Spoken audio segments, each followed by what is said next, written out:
Okay, we're going to get started.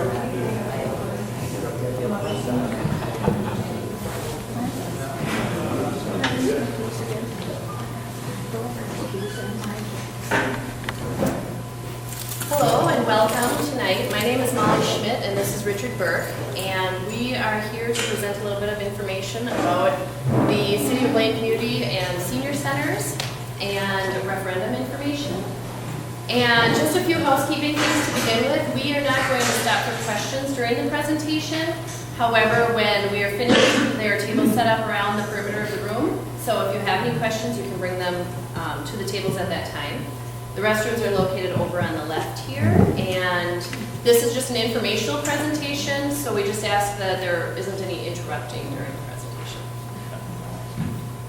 And also, one other thing is we will be creating a frequently asked questions section and posting it on the city's webpage after the meeting.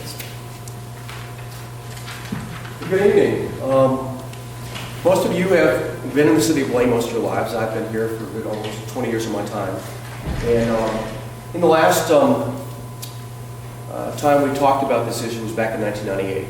And since that time frame, around the January-February time frame of 2013, a group of people within athletics, schools, and businesses came back to the city and said, we'd like to look at another community center. And so the city council, as you see right here in April of 2014, created a community center task force and was interested in residents to explore the possibility of building it. So we're an independent group. I'm a citizen that lives in Blaine, work in the downtown area, and Molly works in the general area also. And so we're not part of any connection within the city at all. And so there were all ages of groups of people within the city that were involved. In the spring of 2015, the city engaged in a community research consultant, which is in the back of the room right here. And they helped us a lot in directing a lot of things, how things work in the city operations, the cost, numbers, and how everything operated. And we moved forward looking at the different levels of demand and interest for different groups. The first thing we did was, some of you received a community survey.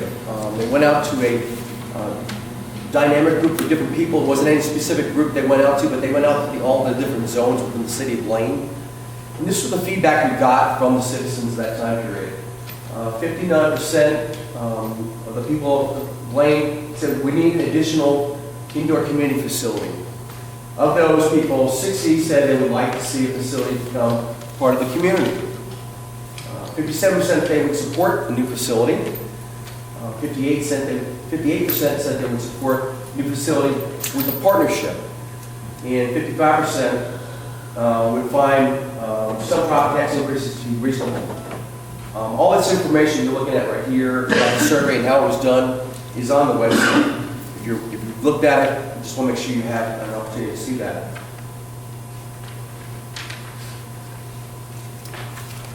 Some of the things, this is a little bit about what the task force has been up to in the last couple of years. We've been meeting almost monthly since May of 2014. During that time, we toured 5 different community centers in the area and found out a little bit about how things work in those cities. We conducted stakeholder meetings with 20 civic groups, organizations, youth organizations, the Metro North Chamber of Commerce, the Blaine Historical Society, the Rotary Society, many different groups. We analyzed more than a dozen potential sites, actually officially 12, but looked at 13 different sites, and developed a proposed community center concept. Also, we're currently in preliminary discussions with the YMCA regarding a potential partnership. The YMCA is conducting their own market research right now, which will be completed this month. And the task force is interested in working with a project partner who will help to lower the tax impact to the taxpayers. Our community is growing. The blue bars here represent the census data, so actually the factual data from 1970 to 2010. This is our projected growth, or projected population for 2015, and this is the forecast that we're looking at, the Met Council forecast for the future. Blaine is definitely growing. Currently, community center does not exist in Blaine, but they do have community centers in many of the communities around us. This shows some of the other communities in our area and their population estimate. The asterisk next to 5 different sites on there shows the some of the community centers that we visited. And then this here in Golden Valley, they are currently, right now, the two asterisks says that Golden Valley, that the City Council of Golden Valley approved design for an $18.2 million replacement this past spring and held a groundbreaking last week. Their community center will not have a pool or aquatics area or sports court and walking tracks. And you can just see the difference in the population here. This is our existing Marianne Young Senior Center. I'm going to pass these out to you in a minute here, but this was the pictures taken at the Harvest Center. Some of you go to the Harvest Center and involved there. I'll pass this out to you, but there was over 180 people at the senior center, because that's the maximum number of people they could have in the center. And right now the capacity does not include the complete facilities they want to be able to use. They'd love to have more people attend this event, but that's the capacity that the city allows them to put it in there for fire code.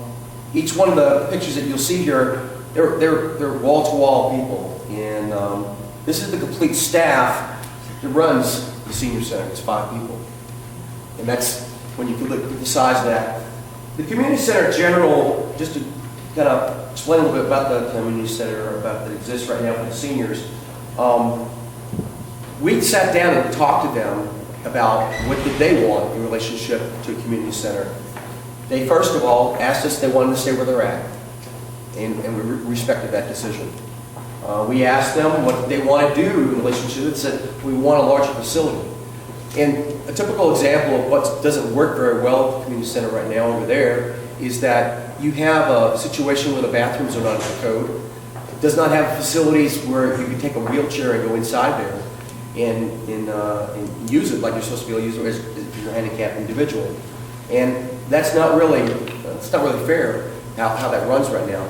And that aspect of it is very kind of different than a lot of other senior centers you see nowadays in most areas. This right here is the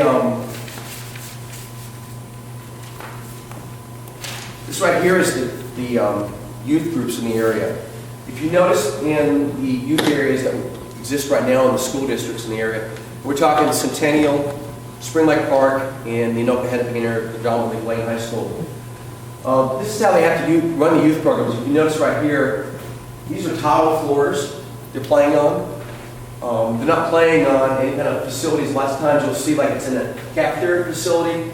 The gymnasiums weren't built to handle larger children. Currently right now in the gymnasiums that we've looked at, if you ever have had children, I had children that were involved in basketball and volleyball and other programs, those children could not participate in some of those programs because they didn't have enough capacity. And what I mean by capacity is that for example, last spring, for example, they had 250 children that signed up to play volleyball at the Blaine program. And they had to turn away 50 children.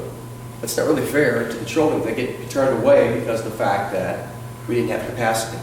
And that's not something we want to have to deal with in the future, because we want to be able to have healthy children that can move forward as they become older and want to stay in the Blaine area.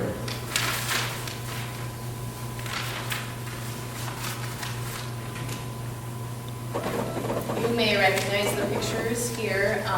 We have some need for community room and gathering space. These pictures are the same room here. And currently, we use this building to serve some of our community center type needs, but we do not have a public meeting or banquet space, and there are no public kitchen facilities in this building.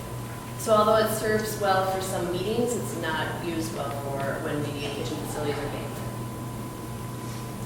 The proposed concept for a community center, we designed around 4 program pillars. There is the senior center, the community center, fitness and aquatics, and indoor sports courts.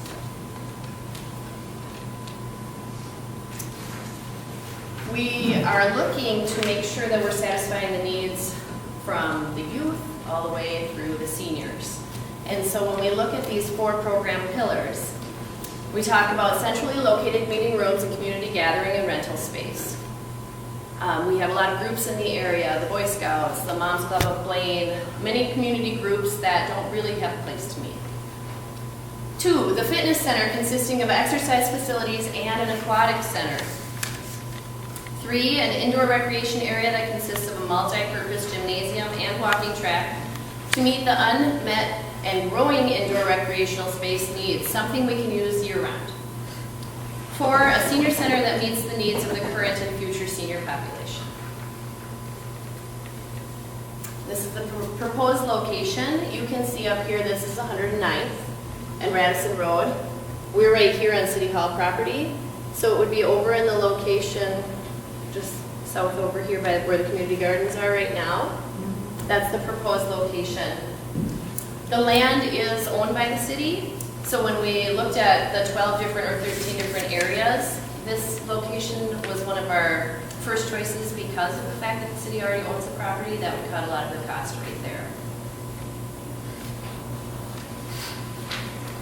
This is what you're going to see when you go to vote.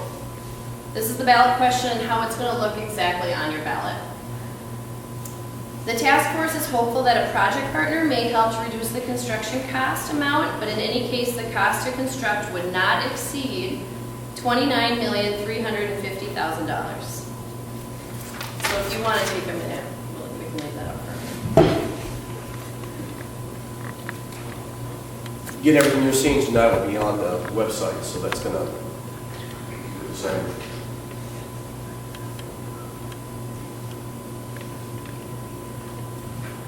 When we talk about the tax impact to the city, we talk about the fact of, on the website for the task force, you're going to see a tax calculator on the website.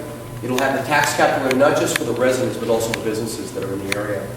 And you put in what your existing value is as to how your house is appraised, and that's what the approximate rate will be per. You see this number right here, $200,005 per month. That's the rate that we're talking about, that it's going to go up in relationship to that first year. Or if you own a business in the area, you can also calculate that with the tax calculator. Here on the bottom right here, just some of this may surprise you, may not surprise you. You see Blaine close to the bottom here. Of these are all cities within the Anoka County area.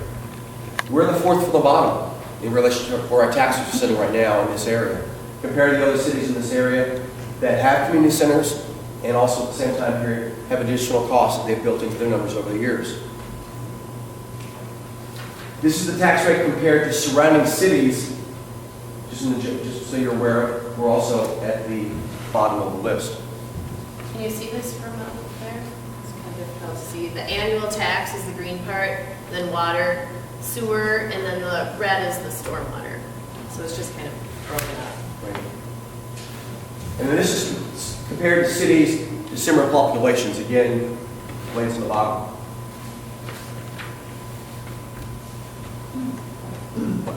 So the next one, the main thing we want to make sure you understand today is that, you're going to see all this information on the website.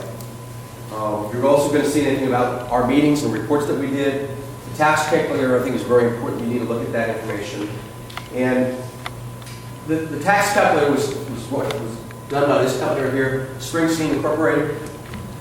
They do these for all the cities and the counties throughout the state of Minnesota. And again, if you have any questions tonight, I want you to feel free to talk to any of the people that are in this facility. These are city folks right here, and in the back are consultants. I know this is kind of a short presentation, but hopefully you've gotten some kind of information about what we've done. We've enjoyed what we've done. We've enjoyed doing this for the last 2+ years. And we're all volunteers, and we're concerned about the future of the city. And the way I looked at it was that when I came into this program, I had 2 children at Blaine High School. As of last year, my last one graduated from high school. And by the time, if they do build this facility, I'll be a senior citizen. So I'll be pillars of the aspects of the way it's going. But I've really enjoyed doing my work here for the last 2.5 years. We have Bob Terrace is over here, the public relations manager of the city. Over by the elevator sign, there are some, and in the back here, there are some images, virtual images of what it may look like. And the consultant group that we worked with is in the back of the room as well. So if you have any questions, you can go ahead and talk to anybody in the room. We'll hang around as well. And we really appreciate that you came out to learn a little bit about what the task force has been doing. Thank you.